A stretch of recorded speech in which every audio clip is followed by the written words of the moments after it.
Esse jantar secreto do Moraes é um escândalo. Isso é caso de prisão? Não, porque num caso normal de cidadãos comuns seria caso de prisão?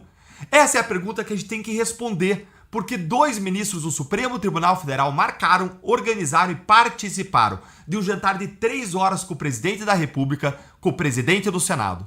E o jantar foi na casa, ou melhor dizendo, na mansão de um deles. Só que o que eu vou te mostrar agora é que esse jantar ele não foi só um jantar. Ele deve, ou pelo menos deveria, ter implicações maiores. Leia aqui comigo o que saiu na coluna da Bela Megali no Globo. O encontro de terça-feira foi organizado pelos ministros do Supremo Alexandre de Moraes e Cristiano Zanin, que estavam presentes na reunião. A conversa ocorreu na Casa de Moraes, em Brasília. Não teve agenda oficial, não teve nota, não teve foto, não teve ata, não teve nada. A gente só ficou sabendo porque um jornalista contou. E não é mediação neutra. O Zanin foi advogado pessoal do Lula, ganhou a cadeira do Supremo das mãos dele. O Moraes é o canal de Lula com o Senado e é um dos maiores aliados do presidente. Cada um levou seu lado para a mesa. Agora, o que 4 homens desses conversaram por 3 horas na casa de um ministro do Supremo, hein? Quem responde isso é o William Vac na CNN. Olha aí. Mas a principal dessas pautas é política e não se fala muito disso em público. Lula, Moraes e Alcolumbre têm um problema em comum a resolver. São as investigações da Polícia Federal sobre o Banco Master, sobre o escândalo do INSS e sobre o filho do presidente. Numa das hipóteses, o que a polícia trouxer à pública, seja porque vazou, seja porque prosseguiu pelos canais formais, o que ela trouxer prejudica a campanha de Lula, as chances de Alcolumbre de se reeleger presidente do Senado e a própria situação de Moraes dentro do Supremo. Mas a hipótese diretamente ligada ao que acontecer nas eleições, cujo melhor resultado nessas circunstâncias para todos os envolvidos seria a continuidade de Lula na presidência.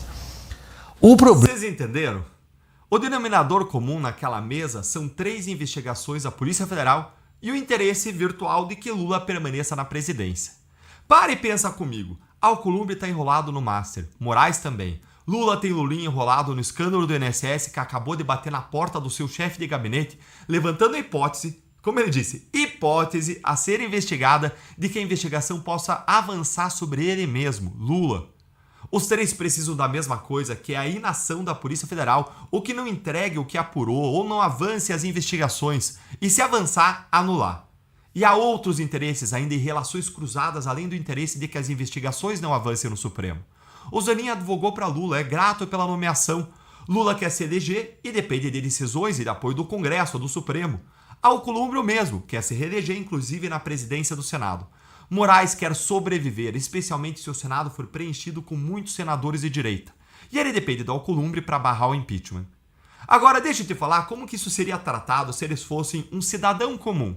E eu vi isso muitas vezes na Lava Jato e como procurador a gente sempre fez o que a lei mandava. Pensa no seguinte, 3 pessoas poderosas ligadas às mesmas investigações se reúnem a portas fechadas sem registro por 3 horas, na casa de uma delas. Gente, não tem como não levantar hipóteses e suspeitas relacionadas a um risco de interferência nas investigações, especialmente quando 2 dessas pessoas são juízes do caso, que vão julgar o caso. Essas pessoas têm que ser ouvidas sobre essa reunião, têm que ser interrogadas sobre o que trataram, sobre se falaram sobre as investigações. Porque, veja, a gente não está falando só de cidadãos investigados, mas estavam lá 2 juízes que vão julgar os supostos aí investigados, ou no caso o Lula, ligação com o Lulinha, o pai do investigado, no mínimo, para dizer o mínimo. A gente está falando de 2 ministros do Supremo com poderes sobre as investigações e tinha muitos interesses políticos cruzados, recíprocos. Porque se surgirem indícios de interferência nas investigações, o que eu não quero acreditar que exista, mas a gente tem que levantar essa hipótese, como ele disse, hipótese, é um caso de risco à instrução criminal, à investigação criminal. Renderia quebra de sigilo, renderia busca e apreensão, e em muito caso, a depender das provas, renderia até a prisão preventiva num caso extremo. E claro, a gente está falando mais uma vez tudo aqui em hipótese. Só que quando os personagens são o presidente da República, o presidente do Senado e um ministro do Supremo, aí isso não rende nada. Ou melhor, rende sobremesa.